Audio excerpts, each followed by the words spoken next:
Okay, Alright. welcome back to the Opinion Outlaws. And as you can see, for the first time ever, Mm. we have an actually good camera that works. High quality 4K camera. Can you imagine? Yeah, 4K camera over 10 Gs. Yeah, 10 Gs. Over 10 Gs. Mm. So the last time camera didn't want to work, so we still did it. Yeah. And This time camera wants to work because, well, it doesn't have any options. Yeah. And this is what I define as progress. Let's Last time we Let's were go. trying to make our camera work, and we managed to get audio work. So now this time we really got the camera working. Yeah, and the audio work. And the audio work. Okay. Got it. So Anyway, introduction. Do you want to do introduction this time? introduction this Do you time. remember our motto?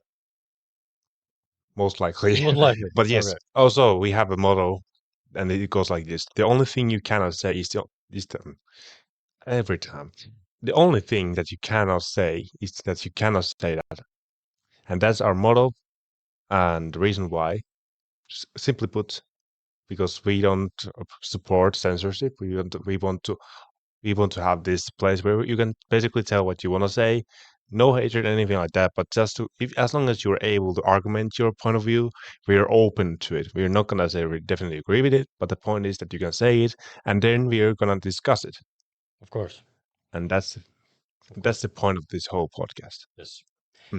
And because of the whole podcast theme is freedom of speech. We also navigate so much how much responsibility you have to take for that speech. It doesn't mean that you can just go around and say everything that comes up to your mind. That's irresponsible. That's actually. irresponsible. So that. Yeah. But today, the theme that we will talk, the subject that we will touch on, and we will expand from that. We will go further in that what we were talking the last time. And actually, few episodes before, right to the second episode of Opinion Outlaws Podcast. Yeah, especially then. Today we will talk about the rabbit holes, and basically we will talk about the ways to get out of the rabbit hole. What kind of tactics, what kind of strategies, what kind of movement, what kind of things can you do to get out of that rabbit hole? And I think it's obvious to say why we're talking about this. Last time we were few times we have been talking about why we're going to discuss it because it might not be so evident, but this time it's pretty self-evident why we're going to talk about this, so we don't need to go any further, so we can get straight to it. Yes. So, Puri. Yeah. How you doing, man? Good. Thanks for asking. How about you? I'm good. I'm happy because the camera actually works. I'm too. So, and everything else is working. And the audio is working. And the audio is working. I gave him after that so much shit because he literally we were like trying to make a camera work, and he not on purpose of course, but accidentally deleted the app that would run the audio. The drivers, basically. I deleted them by mistake, but hey, the only thing that matters is that I got them back. Yes, he actually he retaliated. Yeah, so you shouldn't complain, because if I wouldn't have succeeded, we might not be recording this episode at this time. That's also true. So all I have to say is I messed up. Yeah, I know. I take full responsibility about that. You see, I'm already owning my mistake. Yes, sir. You see that? Yes, sir. But why did I bring up the audio thing or the last episode? That's very simple. Because that was a rabbit hole for us. It was. It was a rabbit hole for us because it actually didn't make sense that we had a camera who were over 1K in euros. Like it cost over 1,000 euros, and it didn't work. It didn't make sense. Like it wasn't like the battery was dead or anything, but it just couldn't work to put the great resolution, a great show, and to actually manage to do what camera does, to take that picture and turn it to a video, and take that video to turn it to something beautiful. And what would be the initial reaction to a thing when it doesn't work? What is the initial reaction usually? Frustration. I remember distinctively that my reaction was most likely frustration. because we are used to now that we have been doing this for a while. It has been just like we just put on record and we get it rolling. So that's basically has been our whole process of getting prepared for a session when we are here. And now we were trying to get the camera working. We have been so accustomed to getting things working right this instant. So now there were these obstacle levels, and that's that easy after all to get over. So now we were kind of okay, what is going on? Why isn't it working? Because we were following instructions when we did. Actually, there wasn't any instruction on the, you know, the No, it no, wasn't. no, there wasn't basically no. Okay, there was some instruction, but basically none in the package that we got. So we had to go to YouTube and seek for information there.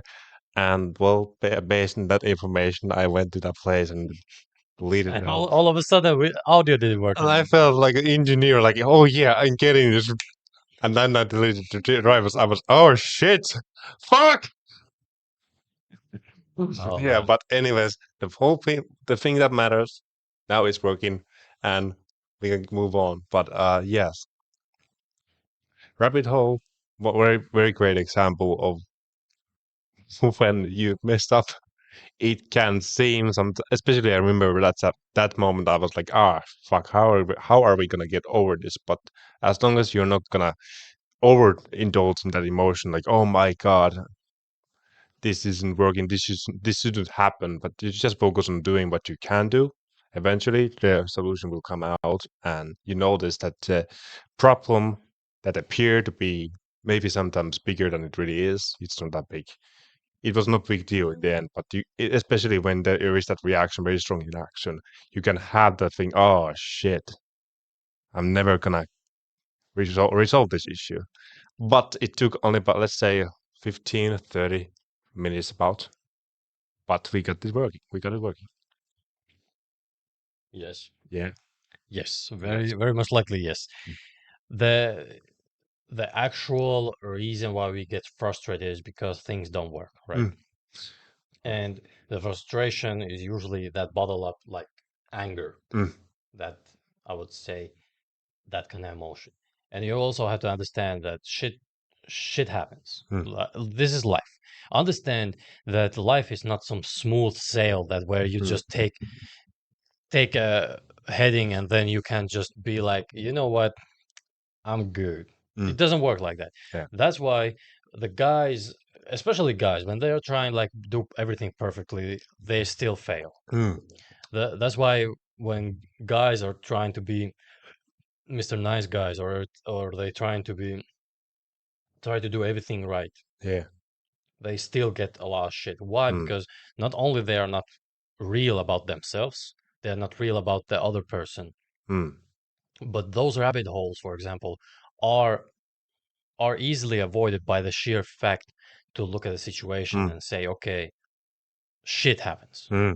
Like Exactly. that day, I'm gonna be honest, I was excited that the camera would work because the few episodes that I'm gonna show you with camera which camera we have done. Mm. Yeah, Show us. Show us. We want to see. We want to see how.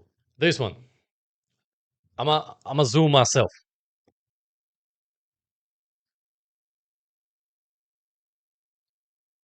You see this? Yeah. Well, I know.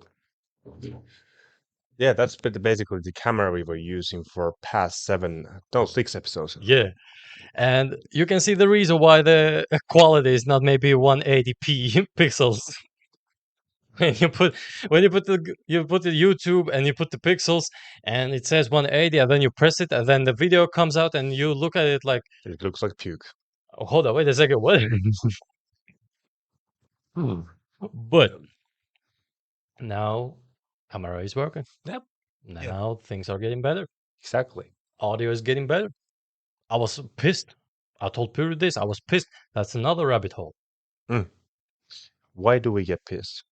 We have been talking about, but let's put it. We'll go a bit deeper. Like, why do we get pissed?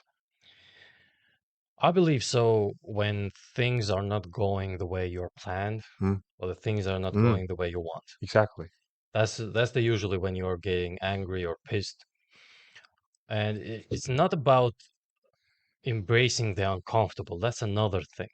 But it's more about the time that you put in that thing, and then it doesn't work. That's maybe the thing that upsets me. I'm talking about myself. Yeah. And I believe that for many human beings that would be also true. Yeah, I think you're hitting the nail. I think that few things, of course. What is your belief system, of course, but then what really matters, how you are, in which emotional state you are approaching the situation. Like, let's say you're tired, you're more likely to be reactive, and when you're more reactive, of course, you have much less awareness about the thoughts that are running in your head. So now we have this notion that you say that things should go exactly as I want them to go. And let me rephrase. Things absolutely should go my way. That's the absolute thing is like for 100% things should absolutely go your way. Unless if they won't go away, X, Y, or Z. In this case, we didn't have the camera working. Most likely what was running in my head that this is awful, this is unbearable, whatever. And that therefore it comes out as frustration and anger. Sometimes less strong anger, sometimes much strong anger. And therefore you're feeling frustrated because you choose to be angry. Instead of trying to find solutions, then it just I don't like this. Yeah. And therefore you're more likely to dwell in problem instead of finding a solution for it. Yeah. It's the rabbit holes that are very common, especially in the manhood. As a young man, if you're not living some rich family, you will have a rabbit holes. 100%. 100%. And best believe you will experience them in a way you would never ever imagined. There will be moments where you would look at yourself and say to yourself that how did this happen to me? I was prepared for everything else except this. Those are the rabbit holes. For example, if you're a fighter, you're ready to fight. You are actually ready to kick somebody's ass. But if you have never grown as a man emotionally, when something, for example, a woman breaks up with you, you start to cry uncontrollably. For example, like he's ready for the toughest challenges what life throws at him physically. He can run, he can fight, he can wrestle, he can do all these things. But when something happens to him outside of that, all of a sudden, so if you believe that you're fully prepared for everything, you're wrong. First thing, you cannot never be prepared for everything. To some things, for the majority of things, yeah, you can be prepared. Like you can be knowledgeable about things, you can be wise about things, you can be strong, you can be sensitive, you can be honorable, you can be respectful, you can be brave. Like you can be things that will put you in a position where you are predicting that if something happens, you're ready. Yeah. But to be ready for everything, no. Yeah. Yeah. And yes, we sometimes think we make the misconception that just because we have all these things in our lives, we have been pushing through obstacles, challenges, whatever we can say, oh, I overcame this and overcame that. I have managed to learn to control my thoughts, whatever. I have managed to create myself a six pack, whatever was your goal. You think in a way that reality owes you something, Yeah. but it never does. No. Reality owes you it doesn't owe you shit. Fact.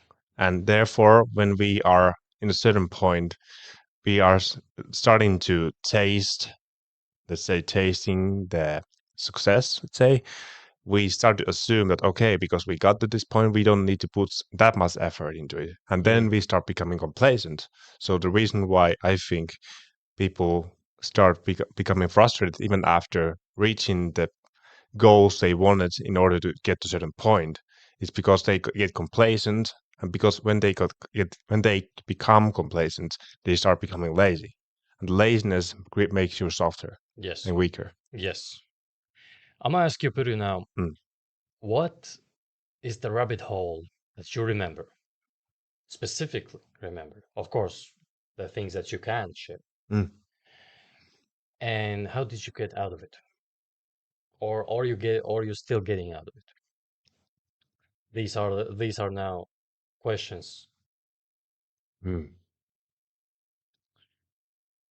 Yeah, like of course everyone has ones. We're not gonna run around, beat around the bush. I'm just gonna get straight down to. For example, this morning, especially, I remember I have been usually firm believer. Not that kind. Not that kind. For this morning. If you don't know what this means, then I'm gonna tell you in next chapter. Yes. Comment on in the comment section below if you know what it is. Holy, holy. Oh, yeah. Yeah. But for example, usually I have during these past 2 years when I've been really into self-development thing, I have been really consistent with getting up from the bed at a certain time, no matter what I feel.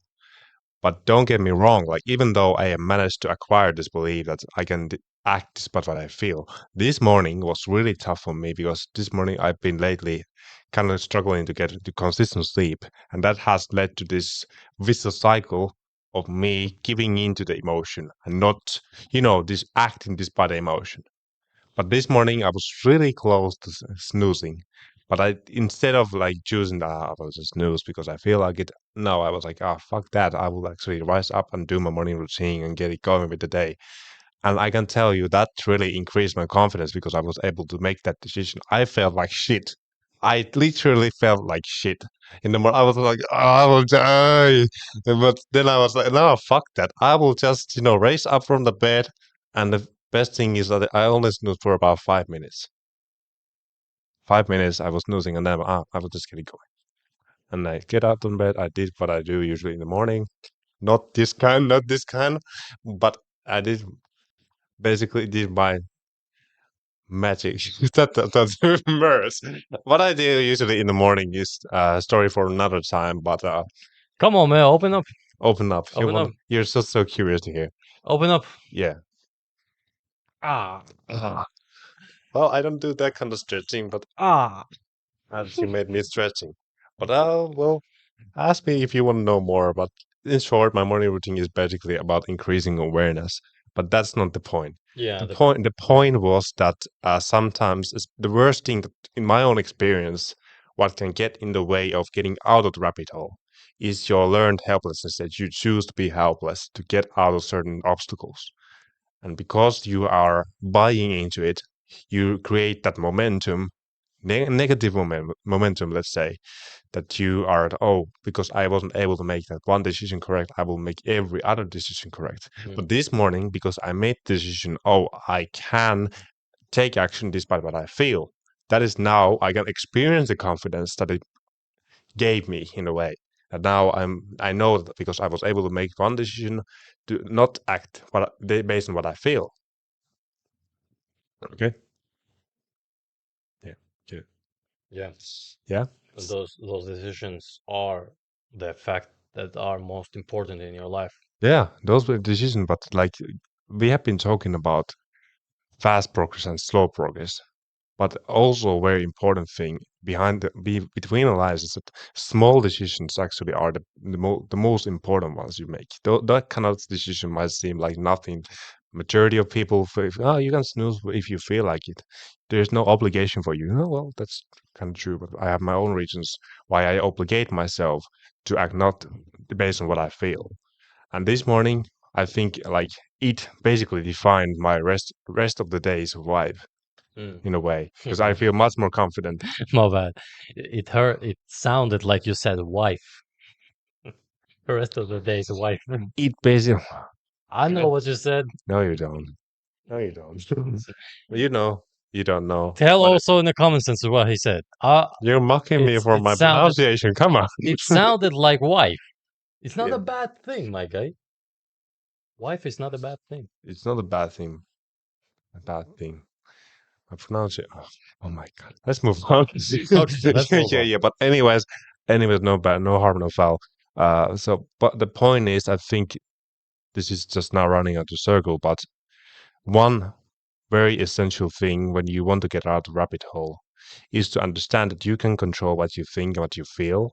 And even though you think certain way about yourself, you can still choose not to listen to that voice, but instead choose what you want to think, and choose based on that your behavior follows. Yes. That's the first point, at least, to take into Yes. consideration. And he said about voice. Mm, Here in Finland, it's very common for people to talk about themselves badly. mm, He knows. He mm. can. He Yeah, can. and just to make it clear, we're not talking about those kind of voices, No, no, no, no. that make people say, "Oh, you're crazy." Yeah, yeah, Not but those kind of voices, no, but no, I think no. everyone knows what we're talking Oh about. yeah, we are talking like undermining themselves Yes. in order to fit in or make themselves feel like, okay, I belong here. Mm, And I always, always, always, always have said to everyone that I have known, if they have done that in front of my face, that don't you ever talk about yourself badly. mm, Even in like humoristic comedy way, don't do it mm, because you think that is not a big deal. But the fact is that you said what you said earlier. Even the smallest things are those who make the biggest differences. mm, Now, if you say to yourself, "Oh, I'm trash, I'm trash, I'm trash," do you know what? For about after, I would say a month to 3 months, if you start to repeat that I'm trash, I'm trash, I'm trash, and you undermine yourself, well, do you know what? You will become trash. you You will absolutely, maybe you won't look like one, but you would feel like. Yeah, you will feel like one, and because you think that you are a trash, then you start acting like trash, and that's gonna make you look like trash Yeah. And eventually. the worst thing is that it happens in a way where people don't even notice because they are accustomed to like, oh, I'm trash. Ha, ha, ha. No, no, no, don't do it. Mm, Don't say it. It's not okay. It's not correct. I mm, will not allow it and I will not accept it. mm, It's because that's why I have such a small group friend. mm. That's why I don't have so many people because they have to be clowns. Honest. What does a clown do? They make themselves full of themselves to make you laugh. Mm. Yeah. People undermine themselves to make them feel like they are something. Mm. That you feel sympathy for them or that no, I'm not feeling anything sympathy for you. Mm. You are not proud about who you are, and you are not actually showcasing that. Then Yeah. And there's actually a dimension of approval seeking there in a way. yeah, that's also true. And I remember distinctly one example.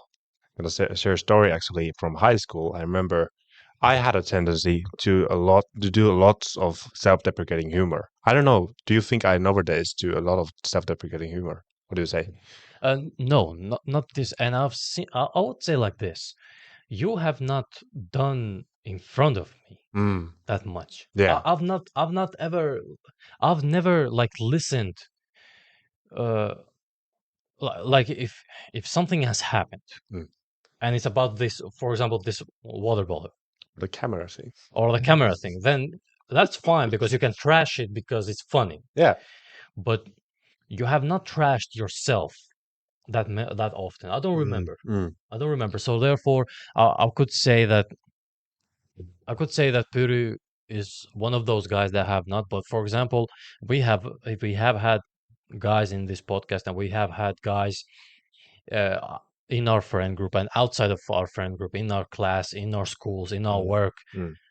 uh, not just guys, girls even that they do that self-deprecating Deprecating humor. deprecating humor. Yeah, I remember you telling about this girl who was talking about her self-esteem Yeah, and something about I have so low self-esteem. Like even though in itself that can sound like something that people are gonna empathize with, but you don't have low self-esteem, you have a really high of a self-esteem or whatever they want to hear. Like they yeah, expect that.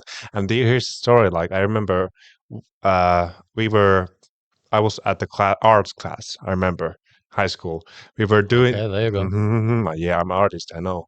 But I remember that we were doing this kind of clay thing. We were trying to draw something, this boxy thing, whatever. I remember kind of trying to do this scene from a horror movie. I remember like I was like not so satisfied with it. And there was this classmate. I don't think I think he was already kind of down with me because I remember I was so obnoxious back in the high school because I was so keen about approval seeking, those kind of behaviors. So I remember that oh, doesn't it look so ugly?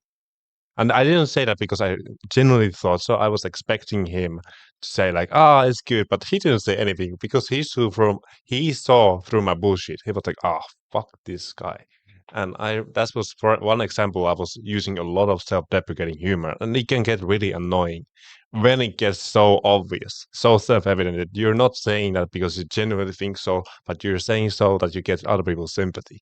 And I can tell that I even nowadays I don't appreciate that much when I hear people, doing that. Yeah, and the reason why I'm moving out the camera because I can sit then better and let Mm, the man talk. yeah. Uh, he's absolutely right. I've always hated it, and I always have not condemned it, and I always have said about it that hey, if you're hanging out with me or you're spending time with me, then you don't do that. Very simple.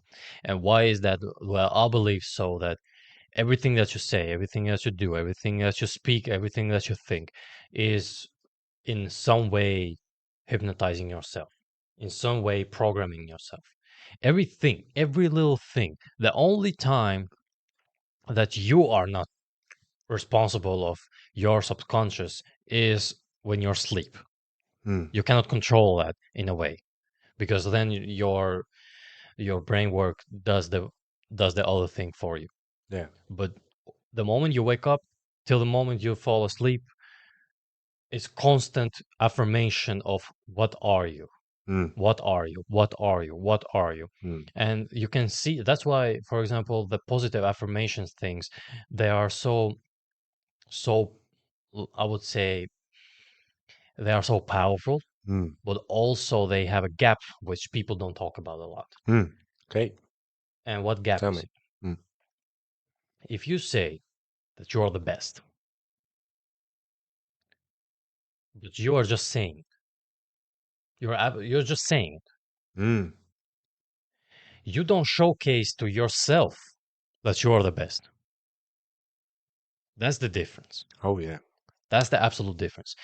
And matter of fact, I have a story in Jordan Peterson 12 Rules of Life book.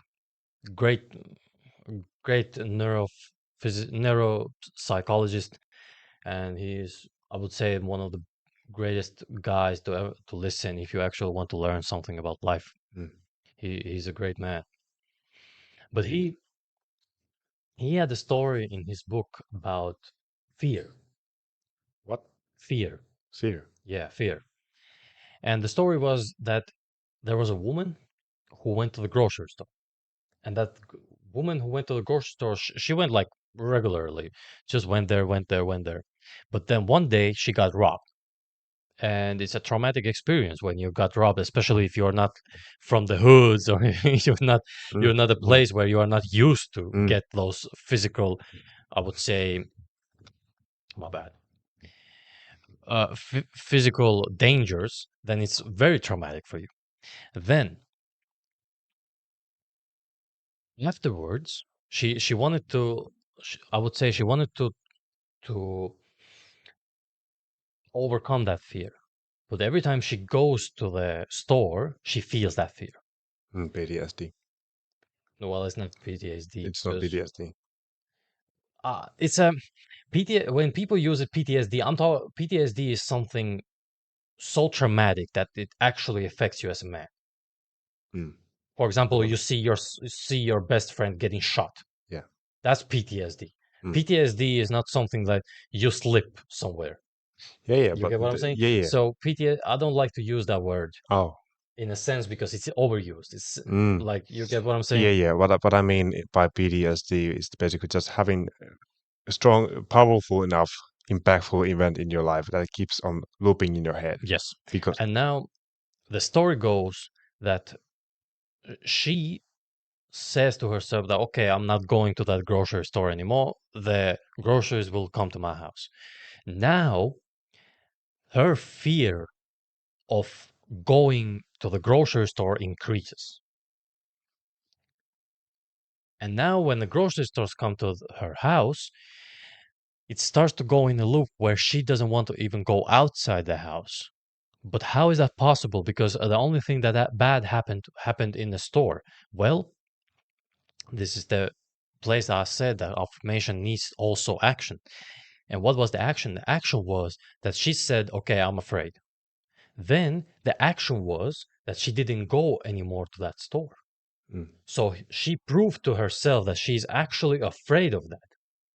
And then she doesn't go anymore outside because her action is proving to herself that she is afraid of going outside. And these are not like these are not things that are uncommon. Stuff happens. What I'm trying to tell with this story is that when you are saying something about yourself, good or bad, and you do something that affirms it, then that's what happens to you. That's why when you say you're the best, you have to actually prove somehow, or you're financially best, or you're physically best, or you're mentally best, or you're educationally best, or you what is the thing, or can you prove it, or you're actually willing to do it? Do it. If you do it and you prove it, then even your psyche will say that, okay, yeah, I'm the best, and then people would see it.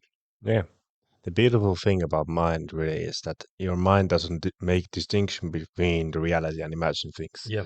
That's why it's so powerful. You can tell whatever you want to it, but as Ideal said, that you have to showcase proof in order to make it believe it. Yes. Because then, in a way, we were last time talking about arrogance. Yeah. Remember? So I think what happens when you are telling yourself that I'm the greatest, I'm the best, whatever you're telling yourself, but you're not doing anything to showcase that. In a way, I think okay, this is not exactly how it goes, but in a way, your mind thinks, "What an arrogant piece of shit."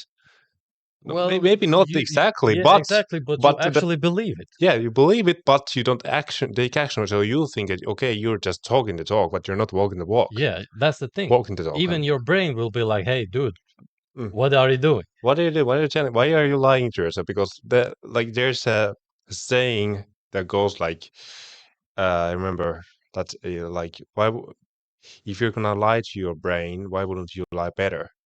In a way that makes sense, True. but because the brain doesn't make distinction between lies, it really doesn't make that much sense because brain doesn't understand the concept of lying. We of Yes. course we conceptualize it, we realize when we are in the situations and interacting, we know okay, this guy is lying. We understand that our brain, our mind doesn't really understand that. Yes. So in a way that it's kind of like well, Yes. but potato potato. But the point is that you like you said because the reason why I'm bringing this up because when you are telling yourself something but you're not showcasing it, there's a risk that you will put yourself in a situation where you start losing confidence because there is that self-doubt and self-talk. Yeah. And a really great book actually to read about this more if you want to get really down to understanding how your self-talk works inside your head is a book called What to Say When You Talk to Yourself by Dr. Seth Hemstetter. And there is actually really great it's really well summarized how our mind thinking works. So basically, our actions are based on our feelings. Our feelings are based on our attitudes. Attitudes are based on our beliefs, and you were talking about programming. Programming is the base of all, and that's basically the tabula rasa we have been talking about in a way. Right in the beginning of this podcast, tabula rasa is where we conceptualize certain experiences and we take the information out of it. Is it gonna take us towards pleasure or away from pain? That's the basis of all. And from there, you start. Basically your programming defines who you are, how you act, where you go, or where you don't go. Gotcha. And that's kind of like understanding that can bring a lot of clarity. So reading that book can you get started with understanding better why it's so important to choose how you talk to yourself, like you said. Yes, sir. Yes, sir. That's actually that is for extent in any way. That's actually correct what he said. And I would suggest that everybody who listens to this would talk to themselves better Mm. about things that they are actually doing better. Actually, And all question, right, because we know that it's in the end, because we have been looking a lot into self-talk, we understand the power of it. There might be some people who are gonna say that I don't deserve to talk to myself in the way as I want to because I'm a piece of shit. I'm bad, worthless person. Let's say there's this person. He hears this conversation, but he thinks that I don't deserve to talk to myself as I want to. mm.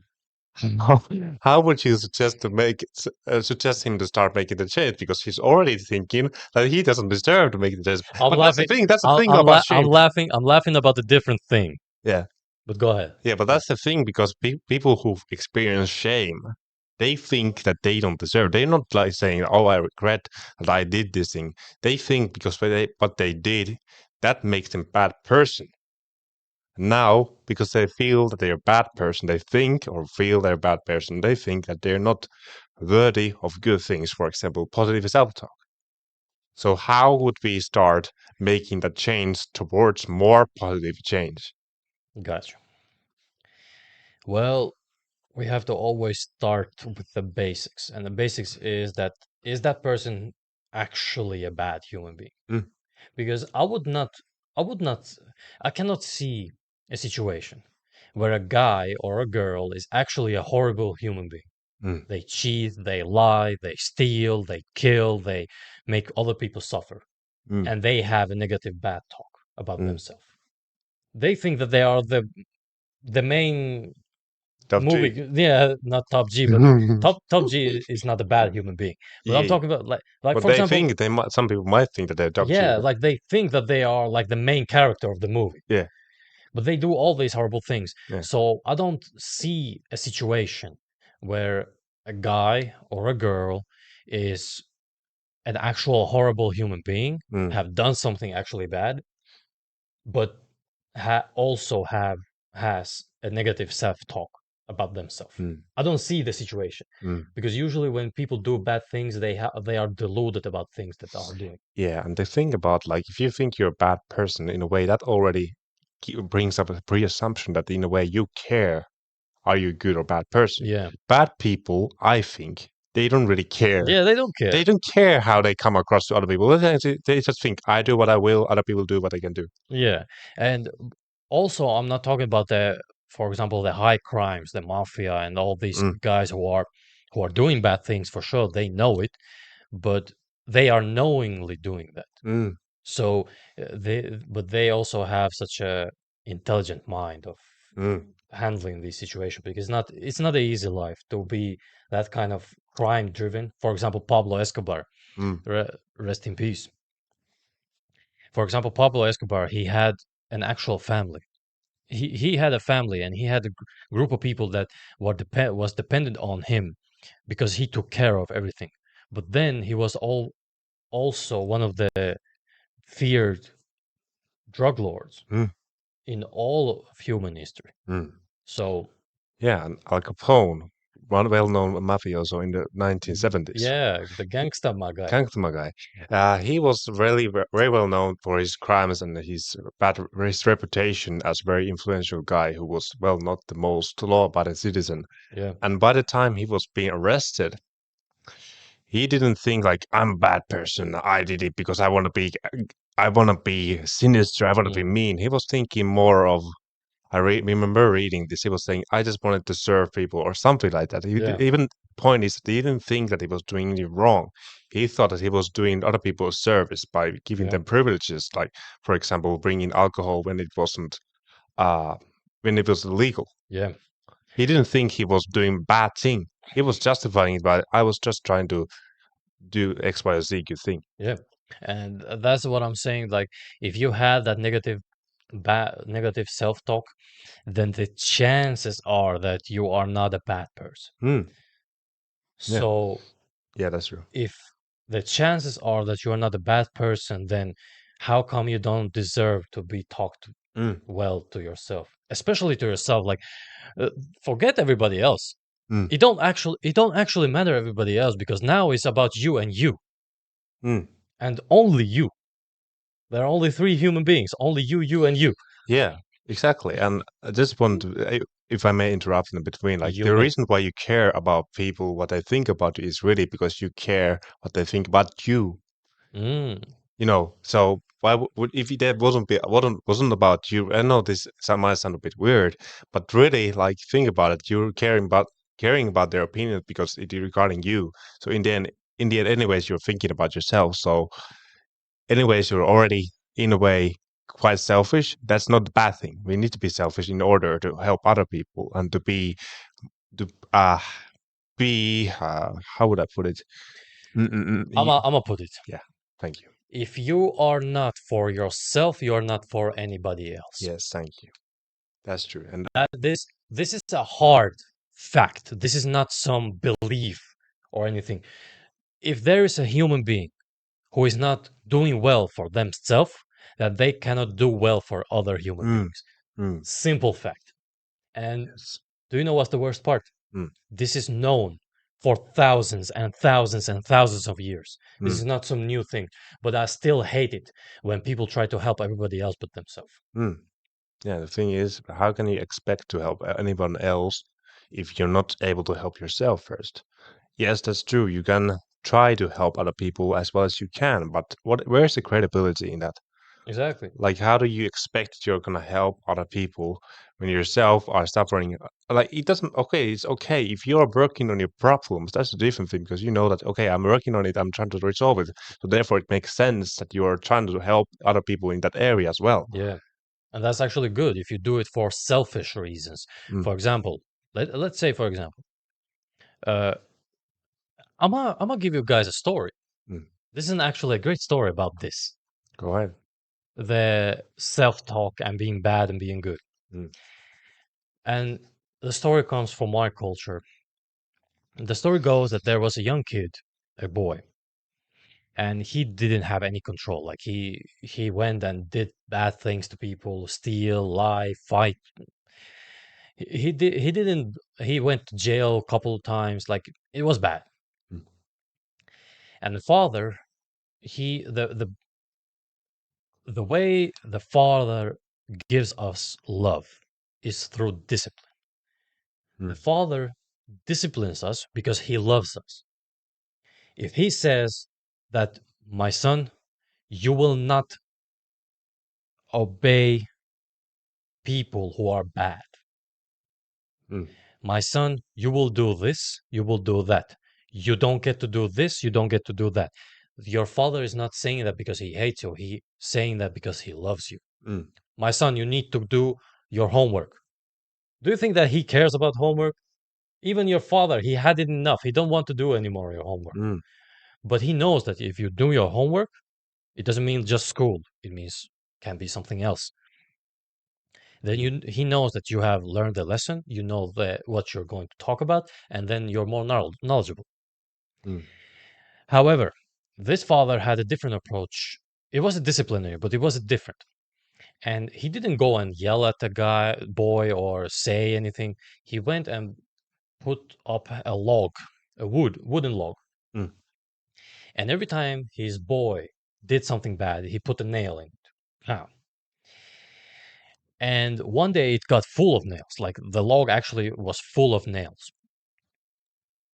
So one day a boy crosses up and sees that log full of nails and says to his father, "Father, what is that?"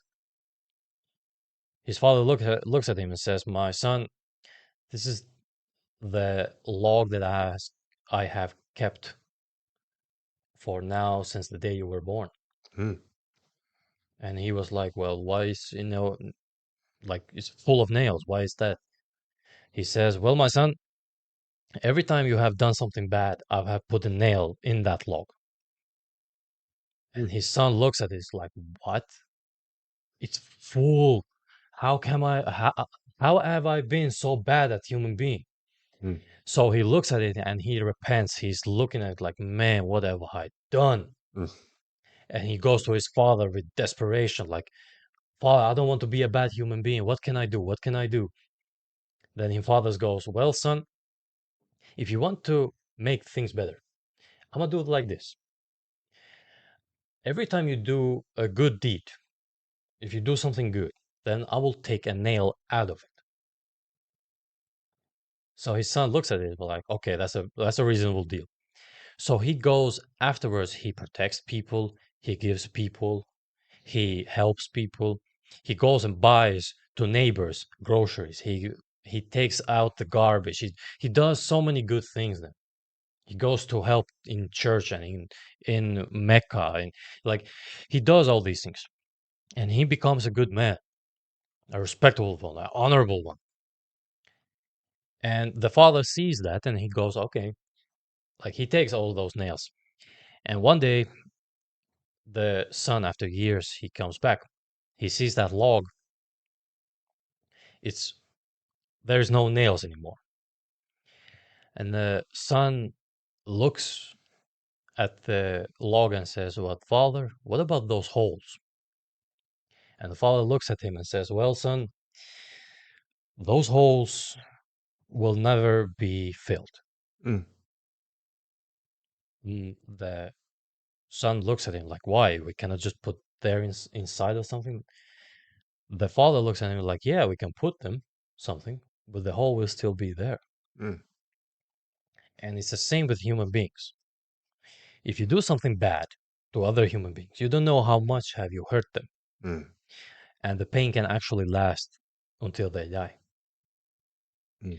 So what's the story of this? The story, what I'm trying to tell with this, is the self-talk that this guy had. Think about it. Like when he was a bad human being, he didn't have negative self-talk about himself. Mm. Yeah, he was a bad person, but he still thought that he's worthy of being a good person. Yeah. That's interesting because usually, okay, this is just generalizing, but I would say that majority of people who really feel shitty about themselves usually say, "Oh, I don't even deserve to be better." At worst case scenario, when they're Yeah. really depressed. But in this story, this guy was just, I don't want to He be a was, bad person. yeah, he was desperate about it. Yeah, Like he was desperate that, oh, what can I do? I don't want to be that kind of bad person. yeah, And yeah. And one thing he told him, I don't want to be that guy. mm, That's the difference. He wasn't saying that, oh, how horrible it is that I'm a bad person, blah, blah, blah. He was thinking, I don't want to be that person. I want to be better. yes. And Mm.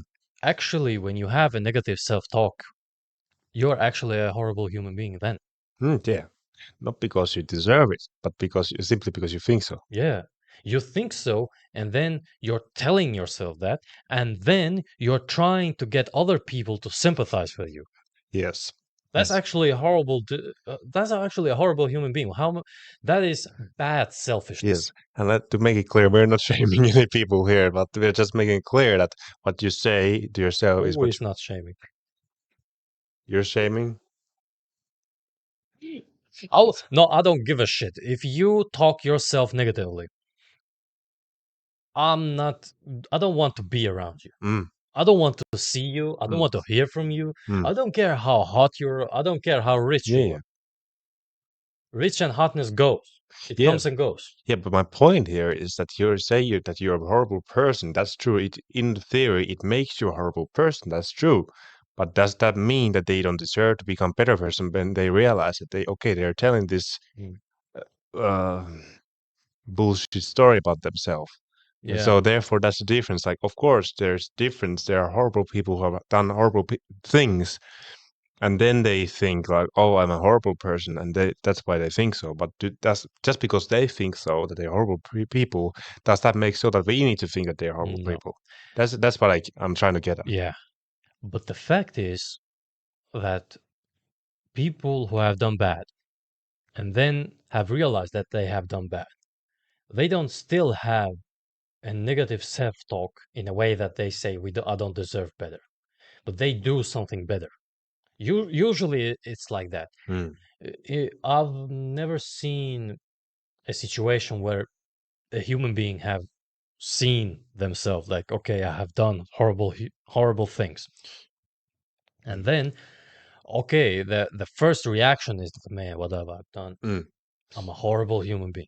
Yeah. But then afterwards, they have tried to repent that. They have Right. tried to make amends with that. Mm, And how do they make it? Well, they try to balance it out, just like that son that I just talked about. mm. Like he tried to balance that thing out.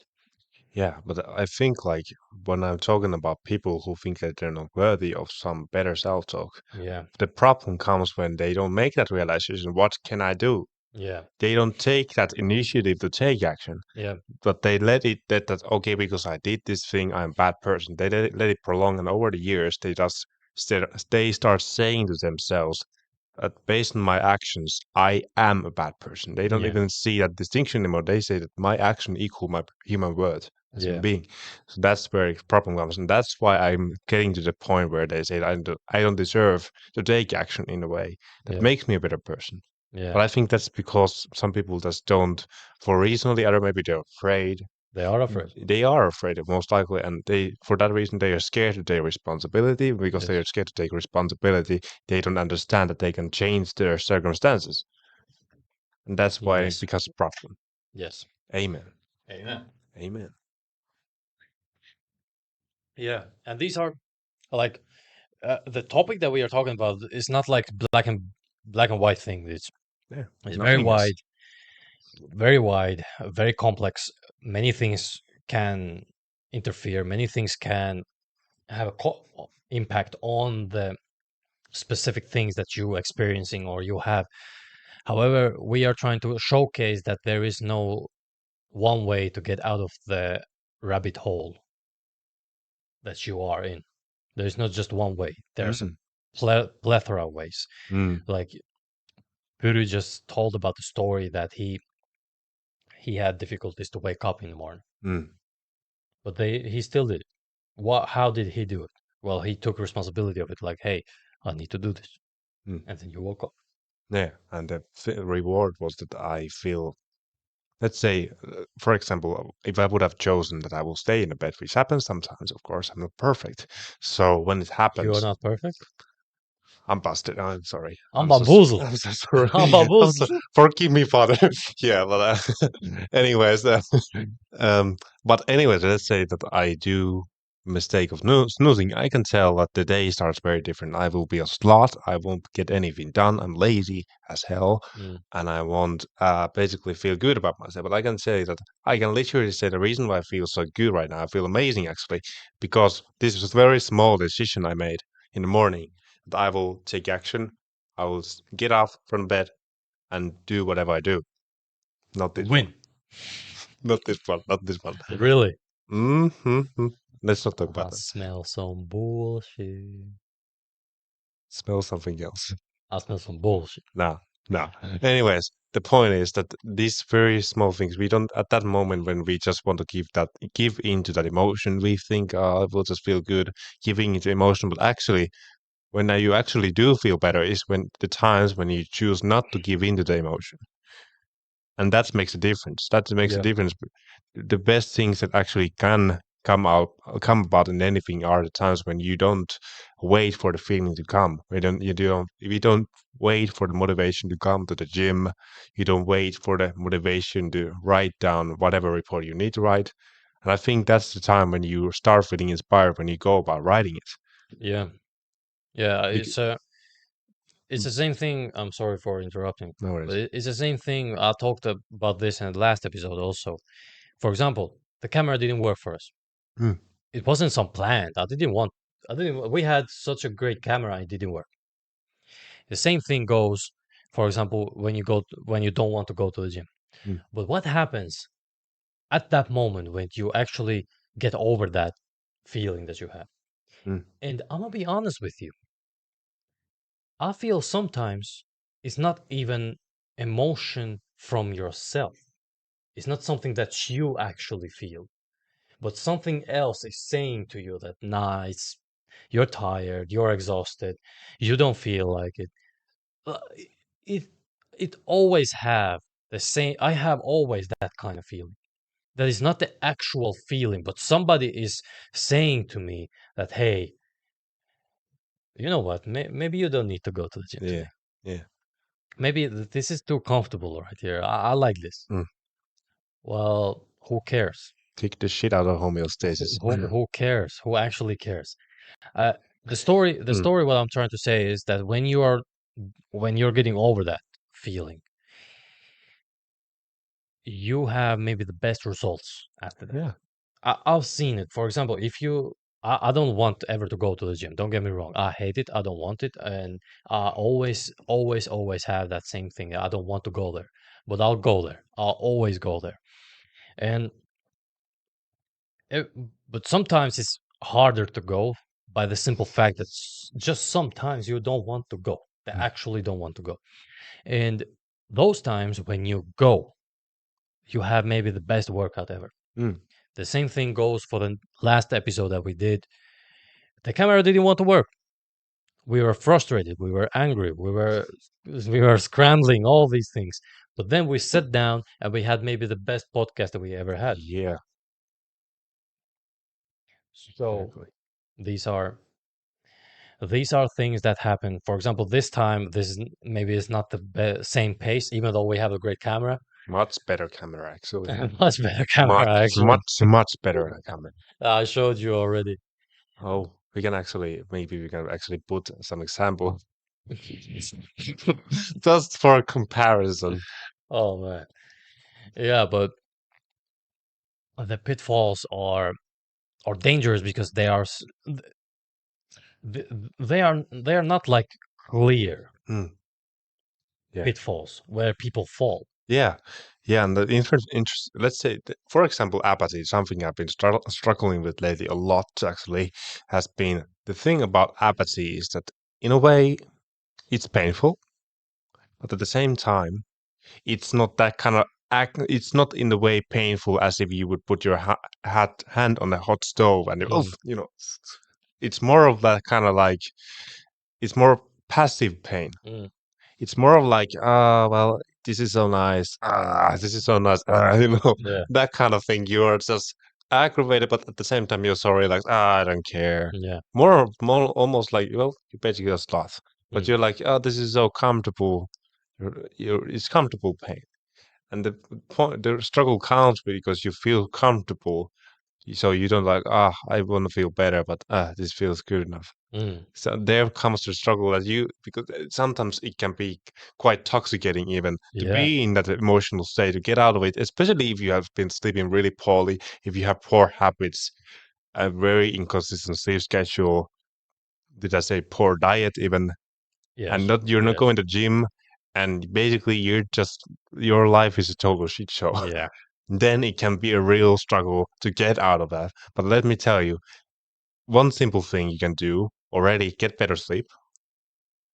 That's a very good starting point because then it kind of starts piling up with other things like you get better workout, you are less likely to eat fast carbs, which is the thing that actually partly maintains your fatigue. yes, So then it starts piling up very quickly into this positive momentum, and you are much more likely to get out of that state. yes, And I think that's for me, from my personal experience, that's one of the toughest things to get out of because it is so self-soothing to dwell in that emotion. mm, yeah.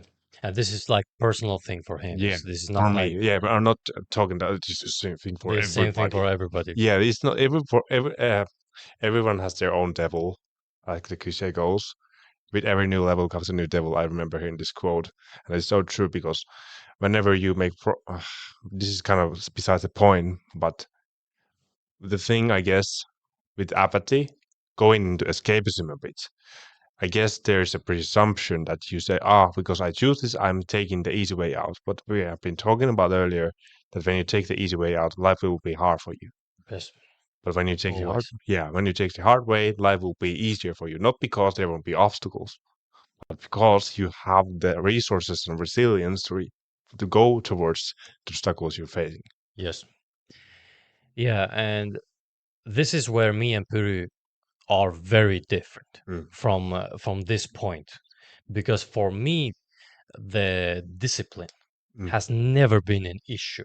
mm, For example, you sit, work, you do. Like the discipline aspect has never been the issue for me. mm, And I always see that because of course I had a father, I had an amazing father, I would say. I believe in my heart that I have the best father in the world. And because I had the best father in the world, I believe that he installed me and in my brother the way of you feel what you feel, it don't actually matter. You feel what you feel, it doesn't actually matter. You have to still wake up, you have to still go to work, you have to still do things that you don't like, but you will do them. And then it's hard. It's not an easy thing, but maybe because we don't know any other way of life. Yeah. It doesn't seem like hard. Yeah, I think because you have been raised with that notion that, oh, discipline just comes to me because I don't know how you phrase it in your mind, but I get because you have been so long living with the disciplined lifestyle, it is so self-evident, so you don't see when people are struggling with self-discipline Yeah. in a way. But to my point is that actually, I don't think ever I was that much taught about it. I don't know how were Mm. you taught about discipline. Oh man. I've like literally, I think, I was not actually I was never I was never taught discipline in a way where where it was extreme. mm, Like it wasn't never extreme, but it mm, was. Uh, this is one example. mm, Our father never let us, me and my brother, to be in one spot for too long. He mm, would push us. He would kick us. He was not hard, of mm. course, not like that. It would hurt you. Yeah, not in that way. Move. Not in that way. For example, if you just sit there like this, Mm. and then he would actually come and do something like this and go away, and then you get the okay, what you gonna do? Or if we were walking, Yeah. he would push. Mm, We fall down, we get back up. mm, If we go, uh, for example, if we go like for he did what he did was he put the carriage mm, like for the babies, that is, but he never let us to be in that.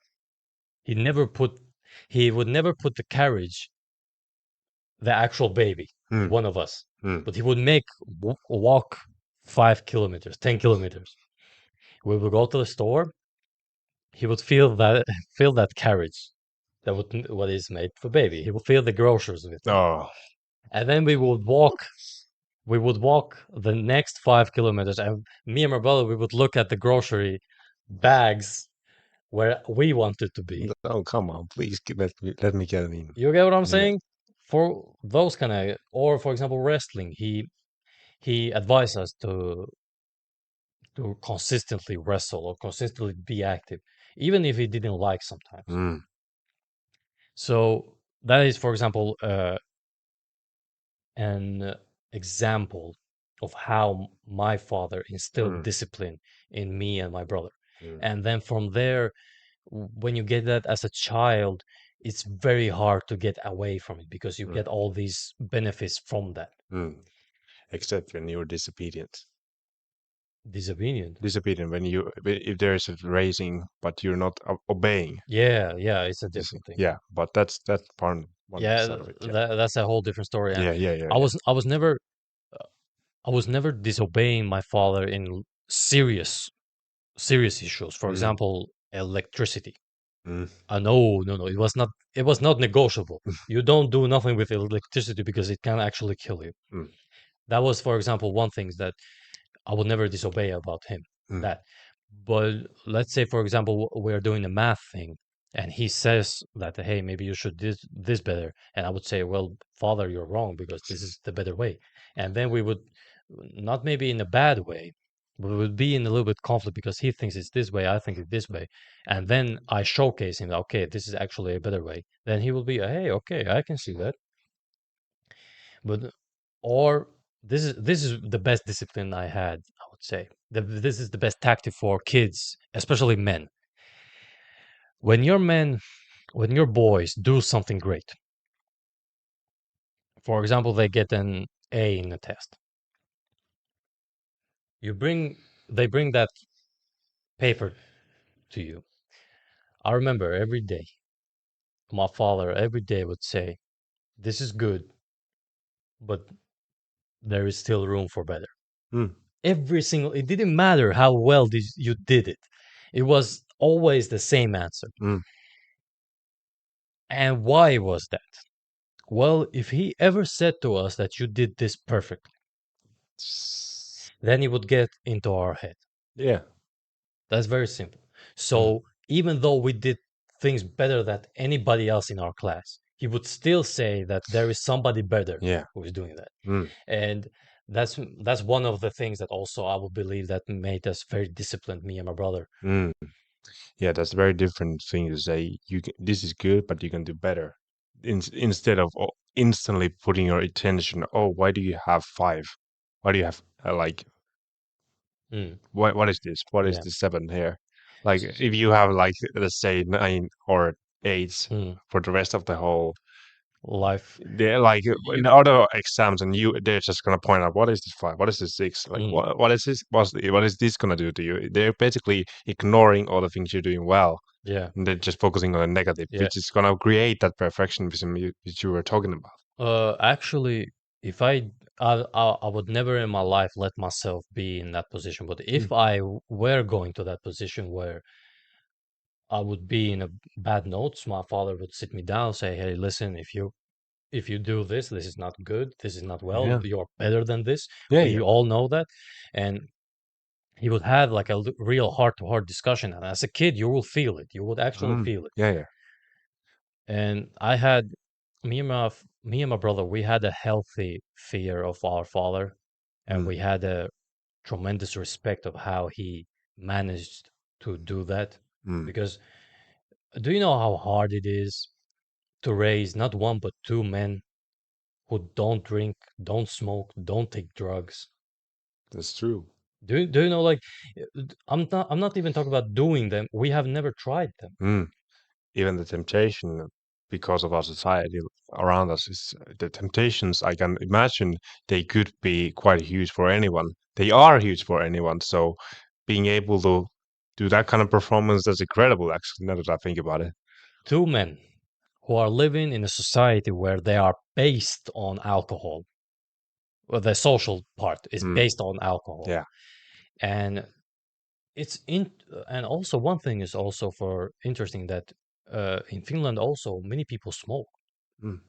It was very interesting because uh, if you think that it's not a big like a big portion, but if you work in a store, Mm. you can see that maybe every other two customers are buying some kind of smoke Or the snuff. or the snuff. Well, snuff cannot be bought here, but Yeah, yeah, but they can bring it to yeah, you. exactly. So it's a big portion of how many people use the nicotine in a way and toxins. And then the drugs. Unfortunately, I have been fortunate to not know anybody who does drugs. And if I know them, they have done drugs afterwards that I have not I don't have any acquaintances with them. I don't know about them anything else. I just know they exist somewhere. Mm. Like that's also a big part because it's and do you know the and I say this and they will say that okay they are religious. Well, if you ask my brother, he would say otherwise. We Maybe. believe we believe in God. We actually believe in God. Same. We we believe in our heart Mm. that there is a God, and we believe that so many things happen. Everything happens because of Him. Mm. However, we are not some extremists who believe that only this or only that. Yeah. I would say that it's more of a principle thing Yeah. than anything else. That why we have not ever touched alcohol or smoke or drugs or any kind of Yeah. They make in the media, they make it seem so sexy to be wasted and all drunk all day, all night, whatever. yeah So it's temptation for Finnish people, but because your culture is much different, I think, partly because of that. But your raising was, of course, very different because your father wasn't the one who yeah was drinking. Oh, yeah you need to take vodka, you need to take whatever sandals, yeah whatever you drink. I think, like, I'm not saying that my father was ever like that, but yeah yeah but I can tell you, I'm not gonna tell you any examples, but I have seen how he drinks alcohol, and I think that was the template I got from alcohol. yeah yeah But because of my own experiences, not going there for now, not going there. Yes, exactly, exactly. More, even less so. I'm already gonna talk about that. Maybe some other time. If you ask me a all the question time. about, maybe then. But let's say that my own experience has shown me that alcohol doesn't suit me. It brings more pain than it brings good. the mental hangover is just horrible. So don't do it if you are ever gonna be. I hope I really wish from the bottom of my heart that you don't won't go through the same experiences as I did. But if you did, I don't know. But like to me, the template was so because I have more traditional Finnish racing. I think that Yeah. that's why I was more keen to lean towards alcohol. Yeah. But quite it's surprising how quickly I let go of alcohol when I really just needed to start making changes. And this year, actually, I made the firm decision that for now I won't be drinking alcohol. And well, the thing I've been already getting accustomed to it for past 2 years. So now, when I made that decision, I'm not going to drink alcohol. I was like, well, that was easy. Yeah, Well, that was was it? easy. Yeah, yeah. Because when you take a journey in this, well, how much time I can see. It's Oh, it's 10 over. to 10 to 6. Yeah, no, I'm talking about how much we have recorded. Ooh. About a lot. I didn't even feel it. Yeah, yeah. Actually, I was just we have been talking for a while, but I didn't even realize how long. Well, Well, we're not going to talk about how long we've been talking. Next 30 minutes are going to go by like, oh, how yeah, long will it be? How much other things can we discuss this time, yeah. But I think like we have been this. The rabbit holes. Well, I'm gonna say it like this. Hmm, I'm gonna give a very simple and easy answer for rabbit holes. Whatever the case may be, whatever the case may happen. I had a rabbit hole, I would say, for 10 months. hmm, The story goes like this. As anybody ever knows, I'm not from Finland. I was born here, yes, but I'm not from Finland. I'm proud of who I am. I'm proud of where I come from. I will not tell you because it's a I would say I'm gonna sell a little bit mystery about it, but hmm, if you look my name, then you can find it. My name is not a Finnish guy. I don't I don't speak the way Finns speak. I speak it very well. I speak it very fluently. In fact, I have done some works academically that you can look in the internet as an Finnish language, in Finnish language. It's a part of our college program. When you enroll into college, you as part of college program, you have an internship that is mandatory for your college degree to come through. And the internship consists 2 months of basic intern and yeah, 3 months of professional intern. hmm, And I had done everything else except the intern. hmm, Except the internship, I had done everything else. The courses done, the thesis done. Even in the courses and in the thesis, I had the average much better than our classmates. hmm, So I didn't have any gaps. I applied for 8 months, different jobs, different places, for every week except summer, because there are not places open. But from the January of this year till end of May, I was every week at least contacting 5 to 7 companies, calling them. And I'm gonna be honest with you, if I ever just send an application, they would not check it. So I had to call them. Call. End of May, shit didn't happen. Shit didn't work out. I went for vacation in my homeland. I came back in August. In the middle of August, I started to research again, till the September. I got an internship, not a job, and not some high quality job where you actually have to have so many things in covered. But I'm talking about internship. And if I hadn't been an active guy, like okay, for a month I only contacted one, then yeah, it's on me. But it's not on me if I contact every week, at least every day once, somebody somewhere in that companies, and they would just be like, okay, just send it. Oh, okay, we will keep in touch. Okay, do you know how many? I've told you how many.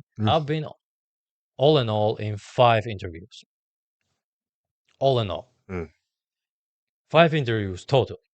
If you do a little bit math, you can see that the amount of interviews compared to the amount of application that I've done is Ridiculous. ridiculous. Yeah. And the worst part is that I'm actually good at my job. Hmm. It's not about the fact that, and the reason why I'm saying this, I can prove it every single day of the week. I can prove it every day of this week and next week and next week and next week. Hmm. However, this is a pitfall that I could not control. I hadn't full control over it. I don't control who gives a job to me. But how did I still manage to do this? How did I still get through all this? Well, there is just one simple explanation actually. For me, it was that I just didn't know when to give up. Mm. I just didn't know when to give up. That I have few options. Option number one is to just look at the regular internship. Or option number two, set up a company, become a multi-billionaire, and then do an internship. That's an extreme way. Like I wouldn't have been surprised if it's you know what? I'm not finding any internship place. I'm gonna start my company now, and then I'm gonna do my internship there. I wouldn't have been even surprised if you would have been, oh, okay, I believe you. Yeah, and And I then in would. the next 5 months, you will build this $1 million business. Yeah, I would Like, grow into $1 million business, yeah. and they look at me like, "Wait, what?" And then they would take they would take an amends from there. Mm, Like, look, our student did this. mm, Oh, really? come on. I'm not taking any stabs, but that's just a reality. Mm, And I believe that many people have these kind of situations where it's not even about you anymore, mm, but it's about the whole society, the whole group of people who are mm. in charge or in command. Yeah, it's good PR in a way for them that they can showcase, oh, this was our student, even though as if it was all because of them that you got that this far, even though as if it was nothing, as if it had nothing to do with your effort in a way. Yeah. Even though they know that it was because of your decisions, they make it seem as if it was there because of their high quality education. I'm not saying there is anything wrong with No. education, but the point is they're overemphasizing the importance of education compared to your dedication and being consistent finding the job. Yes. Uh, Yes. So mm, that's an example that I had in my life, and I'm gonna be honest, I'm not the first one. mm, I will not be the first one over here that has this problem, and I will not be the last one. exactly. But what I can say is that the formula actually worked for me. That I didn't just give up at any Mm, point, and then mm. I got a pretty good place, I would Yeah. say. I would say that you actually it was. Although of course this is just me talking, but I would say that it was worth waiting because you got in the position of being supervisor even. Supervisor, yes, sir. Yeah, Now I get to spank people. exactly. Spanking is the best part. That's like the title. Like, what are you gonna answer to your report? Spanking is the best part. Spanking. Spanking. But talking about the rabbit holes, I actually I remembered when you were talking about the rabbit hole. I remember this just to share one of my rabbit holes, even a bit bigger one compared to the previous one was this one. I think I told you even. I was doing a door-to-door job in the sector alarm and home security service, Hmm. and I remember I was doing this presentation to a customer outside. Okay. First off, you Good. never do presentation on terms of customer because you're gonna fuck yourself up. Basically, that's the lesson I learned hard way, and this is the reason why it was a hard lesson to learn. It was quite late. It was like between 9 to 10 p.m. in the evening. He was basically misleading me all the way. the reason why I know this was because I heard from my supervisor that his neighbor had told my supervisor that he was just doing it for entertainment. So basically, he was misleading me. Not just that, but I was there, basically in the middle of my hometown, far away from my parents. My phone's battery had died, Yeah. and my only thing I had in my use was my tablet, and I could only call my coworkers.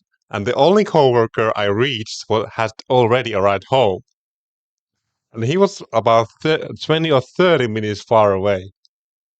That was a situation I basically had no control over. You can imagine the panic and the like, shit. I was tired. I was disappointed because I didn't make the sale. Like, life was throwing me some serious curveballs. I remember, luckily I had a note I just wrote down, like, just to do some brain dumping, basically writing down my thoughts on the paper so that I wouldn't have a mental breakdown. In many ways, the situation was something I had never been in. But I'm not gonna say it was a bad thing being in the situation because it taught me mental resilience. Yes, sir. And that was one of the rabbit holes. That maybe one more important thing: rabbit holes. You might think that they're a bad thing. We just think, this sucks. But one thing I learned from that is that you have to be prepared. You have to have a plan B for every situation. Yeah. And that's why I would actually say that anyone who is considering whether to go to door to door setting, I actually do urge you to go there because you can learn. You learn to take responsibility about your situation. You need to be prepared for everything there. Yes, sir. Yes, sir. My brother has a saying that goes that life sucks anyways. Life sucks anyways. So you better do something that sucks. Yeah. And then you become better. Yes. Embrace the suck. I remember saying, Puru, do you have anything else to say? well, I think for now I'm done with my rant. I'm done with my. I'm done. I'm done for the most part. I don't think I have anything more important to say. What about you? Do you have something? Do you actually have something practical you could give? Like, okay, start from this and then go this way, like step by step, something that any viewer of this can take away and get started with it. Kind of just keep it simple because there are many things that they can start overthinking. Yes. Don't overthink. That's the first thing. That's the first step. That's the first step. Yes. Because nothing in this world is so complicated that a human brain doesn't understand. And those things that are too complicated, they are not for humans. First thing. Second thing, look at your situation with an objective mind. What I'm talking about is as a chessboard. Look at what kind of situation you have. And then, if you want to get over that situation, call or ask somebody help. I promise you, you don't understand. I'm talking to you now in a camera. You don't understand how many people are ready to help you. Even I'm talking about the guys who are at the top. You don't understand how ready are they to help anybody. So ask help. Ask help. Don't be Mr. Arrogant or don't be Mr. Shy guy. Mr. Ego. Mr. Ego. Go humble yourself. Go ask him, and you know what? You maybe find the actual answer that you're looking for this entire time. And the thing about some people do go struggles throughout the years, 5 years, 10 years, 15 years, even 50 years at worst case scenario. So you would assume that if you had it in you to get control over whatever it was, most likely within 10 years you would have already done it. Yes. So don't be stupid. Yes. Just be humble, just like Idea said, and be ask humble him. about it. Yeah. Like the actual situation. That don't become that kind of guy. Of course, don't be confident in yourself. That who you are as a man. Yeah, I'm not saying that you should be doormat. I'm not saying that. I mean, like, be humble about the situation you are. You know that the situation is, for now, it's not. So there are some things that you need to do first to have more control over it. But one of the ways to get started with it, just like you said, ask for help. Look first look at it objectively, as much as possible. Ask help, and from there, create a thing in your mind. Okay, what I need to do now? Well, I need to do this. Okay, what about if this doesn't work? Then I need to do this. What about this? Then you do this and you do that. Like create a thing. And what helps, I'm not that kind of guy, but if it helps you, write those steps down. Mm, Like write them down. Like, okay, what are the steps that you need to take mm, in order to get from there somewhere? mm. And I would say those are like principles. Are not these are not hard facts, but Yeah. these will help. I'm sure that these will help anybody to get forward. And for commitment, I'm actually one of those guys who actually write things down, like you said. Yeah. Why it's good to write things down? Because nowadays we have these phones, we can write everything down from phone to laptop, whatever. But when you're putting pen on paper down on paper, Yeah. that is gonna be sticking in your mind much better because you give it much more importance because you don't use paper and pen that much anymore. Yeah. That's why it's important you write it down. And for, let's say, talk about commitment. So okay, let's view this objectively as a chessboard. Ask for help, Mhm. and then have that strategy how to go about A, how to go about B, how to go about C. Yes. So now the most important thing, of course, because we know we have this objective situation, but the struggle comes where you don't know why are you committing yourself on that change. So how would you? We have been talking about this earlier, but how would you suggest on finding the strong motivation to find that the reason to commit to that process because it can last for years. Yeah. I'm gonna give you an example about going to become a better human being physically. Mm, If you want to become physically healthy, you have to go to the gym or you have to play some sports, right? Simple. The problem goes that not anybody just commits to it. That's why we appreciate somebody who is in good physical shape, who has muscles.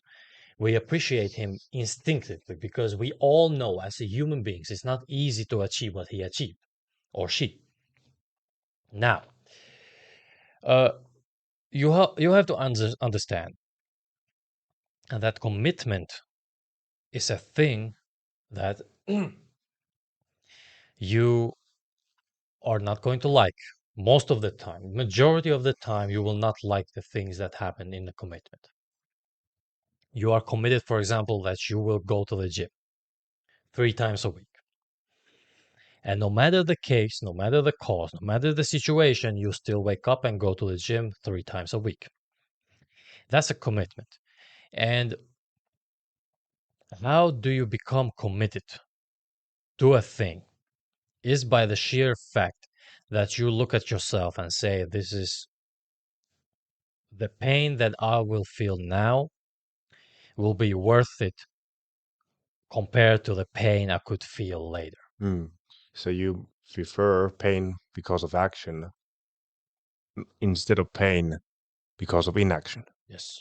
I will never think about the physical, but I can talk about just like going to a woman, for example, to talk or making your life in a way that you want.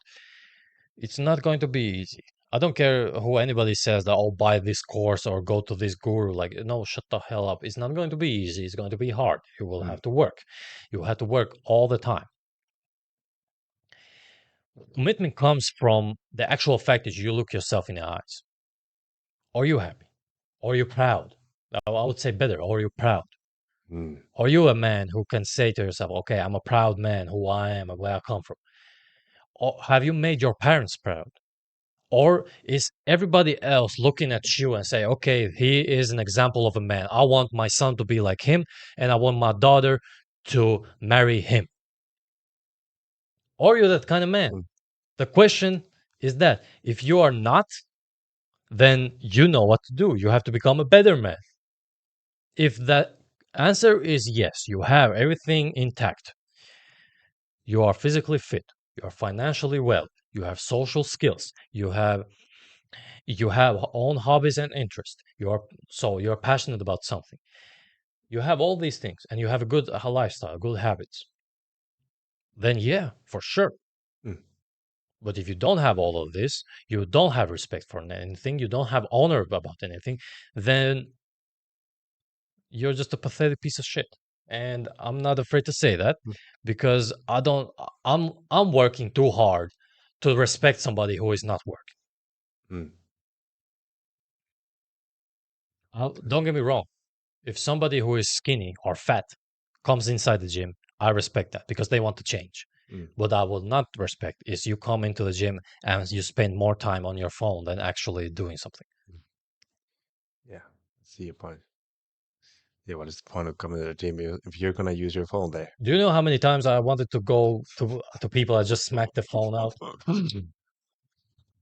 Seriously, I hate that so much. You're coming to the gym to work out. Work out, get out. People. Well, I understand why you're not doing the best you can. But I think we are good. We're good to go. We're good to go. We are GG. We're thoroughly done. We are thoroughly done. Thoroughly done. I hope this podcast finds you well. I would say like that. So, like, comment, and subscribe. And we will see you with the next episode. We'll see. See you.